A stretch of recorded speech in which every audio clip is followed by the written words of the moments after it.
And Senator Ossoff, I believe, is the last questioner from his office from Georgia.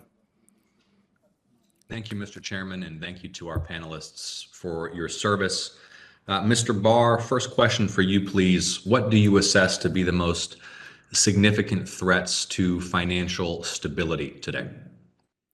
Thank you, Senator. We're looking broadly across the financial sector to look at risks. I mentioned earlier in our hearing, we're looking at, in part, at the risks that we don't fully understand, risks in the non-bank financial sector. We're certainly exploring and analyzing the risk that's been going on in the crypto sector. We're, as always, attentive to risks abroad from the war in Ukraine, the situation in China, and looking at what's happening in interest rate risk and liquidity risk in the system as interest rates rise. And then as the economy is softening, we're attentive to credit risk, particularly with respect to commercial real estate and residential housing, which tend to be leading indicators of potential problems in other areas. So those are the kinds of risks we're looking at. Thank you, Mr. Barr. How confident are you that federal regulators have adequate visibility into potential exposure in the non-traditional financial institutions to risks that could pose a threat systemically to financial stability? And where are the blind spots? We have good insight into the regulated banking system. We have very good, sound information, not only about the banking system, but about the relationship of banks to other entities. Where we don't have as good information is what's going on in the non-bank sector. We have increased information more than we did a decade ago about what's happening in hedge funds. So that's an advance, but still more information would be useful in that space. We have very little visibility into institutions that are not directly connected to banks. So very little information, for example, about the risks of the kind that we saw recently in the crypto sector, where our visibility is much, much lower.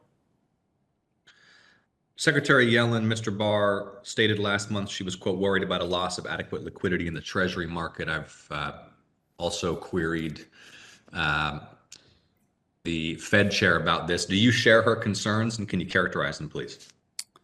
Thank you. I do think that we're seeing a higher volatility in Treasury markets and in many other markets that is associated with the period of rising interest rates and economic uncertainty, both in the United States and globally.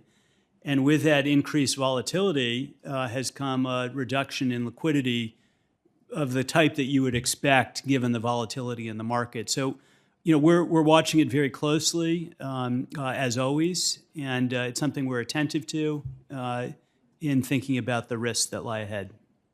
Appreciate that. Attentive to it. Are you worried about it? Secretary Yellen said she was worried about a loss of adequate liquidity in the Treasury market. Others have characterized this as a potential threat to financial stability. Do you have a different view, sir?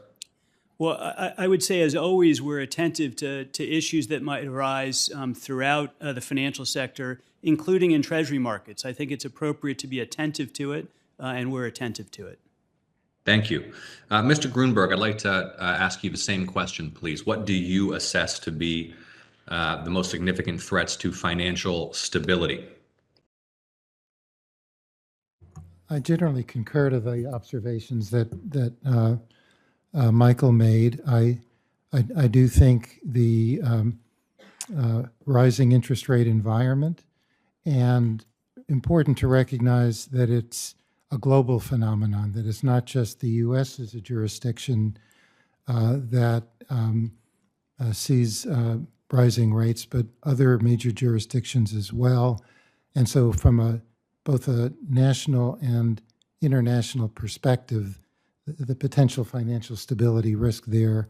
Yeah, Mr. Grunberg, forgive me, my time's running out. I want to just frame this question as precisely as I can.